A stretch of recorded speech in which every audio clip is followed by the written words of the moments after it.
Hi guys, let's see how to add a keyboard layout in Windows 11 for a language. Just right click on the start button, then click on settings. Now in the left menu, click on time and language. In the right side, locate language and reason. Just click on language and reason. Now let's say you want to change the keyboard layout for this language. So just click on these three horizontal dots situated on the right and then click on language options.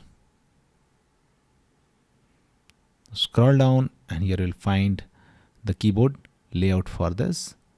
If you want to add a keyboard layout, just click on add a keyboard and now choose your desired keyboard layout and just click on it and it will get added. Now you can change the keyboard layout by selecting a different keyboard layout by clicking on it.